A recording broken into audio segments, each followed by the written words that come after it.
الحمد للہ رب العالمین وبہ نستعین اما بعد۔ میرے محترم سامعین اکرام، میں آپ حضرات کے سامنے ایک بہت ہی اہم موضوع لے کر حاضر ہوا ہوں۔ غیبت کیا ہے؟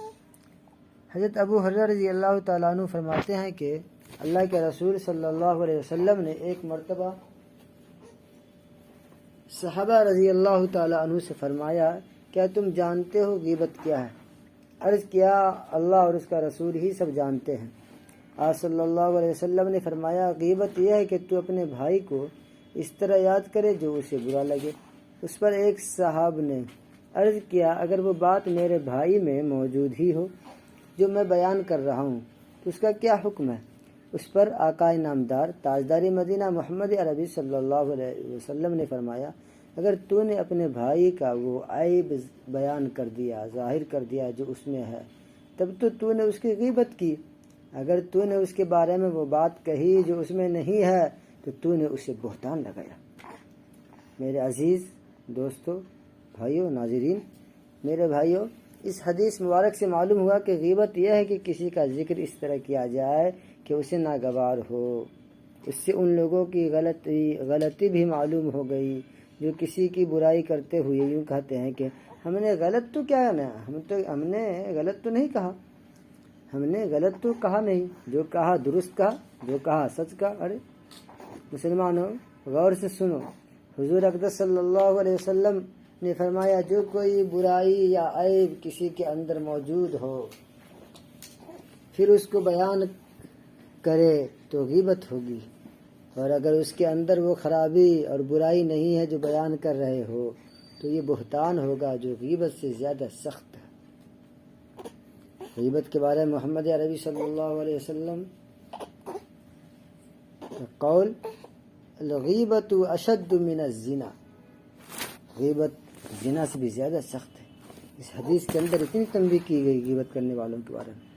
بعض جاہل کہتے ہیں کہ میں تو اس کے منہ پر کہہ دوں گا، یا میں نے تو اس کے منہ پر کہا، پیچھے غیبت نہیں کی۔ میرے دوستو، خوب سمجھ لو، یہ شیطانی دھوکہ ہے۔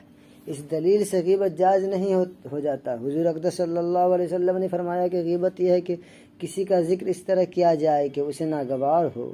معلوم یہ ہوا کہ گناہ کی بنیاد دل دکھانے اور ناگوار ہونے پر ہے۔ سامنے برائی کی جائے تب گناہ ہے، منہ پر کی جائے تب گناہ ہے۔ آج ہم لوگ اس گناہ میں اس قدر مبتلا ہے کہ شاید کوئی مجلس، کوئی ملاقات ایسی ہو جس میں غیبت نہ کی جاتی ہو۔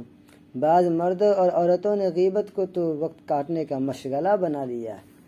عورتوں میں تو یہ بڑا مرض ہے کہ بات بات میں نام دھرتی ہے اور طعن تشنا کرتی ہے۔ جہاں دو چار مل کر بیٹھی بس عیب لگانے شروع کرتی، فلاں کالی ہے، وہ چندھی ہے، اسے خاندان کے رسم و رواج کا علم نہیں، کپڑے ڈھنگ کے نہیں پہنتی، نہ کپڑے سینا جانتی ہے نہ کاٹنا، وہ تو ایسی ہے ویسی ہے۔ خوب سمجھ لو، یہ سب باتیں سراسر غیبت ہے۔ رسول اللہ صلی اللہ علیہ وسلم نے فرمایا، غیبت زنا سے زیادہ سخت اس لیے گناہ اور وبال کی چیز ہے، گناہ اور وبال کی چیز ہے۔ صحابہ نے عرض کیا، یا رسول اللہ صلی اللہ علیہ وسلم، غیبت زنا سے زیادہ سخت کیسے ہے؟ ارشاد فرمایا، زانی توبہ کرتا ہے تو خدا اس کی توبہ قبول کر لیتا ہے، اسے بخش دیتا ہے، اور غیبت کرنے والے کی اس وقت تک بخشش نہ ہوگی جب تک وہ خود معاف نہ کر دے جس کی غیبت کی گئی۔ یعنی معاملہ حقوق العباد، حقوق البندہ پہ آٹھ کا، کہ جب تک بندہ نہ معاف کرے تب تک اللہ نہیں معاف کریں گے۔ حقوق العباد بڑا سخت معاملہ ہے، اسی لیے میرے محترم بزرگوں، دوستو، ہم سب کو اللہ معاف رکھے۔ یہاں پر ایک بات قابل غور ہے کہ غیبت اور چغلی دو الگ الگ گناہ ہیں۔ چغلی یہ ہے کہ ادھر کی بات ادھر کرنا، لگائی بجھائی کرنا، دو افراد کے بیچ من مٹاؤ کرانا، جھگڑا فساد کرا دینا۔ میرے بھائیو، آج ہی ہم پکا ارادہ کریں کہ غیبت نہیں کریں گے۔ انشاءاللہ آئندہ کبھی ان کے اقسام بیان کیے جائیں گے۔ اللہ تعالی ہم سب کو عمل کرنے کی توفیق نصیب فرما۔ وما علینا الا البلاغ۔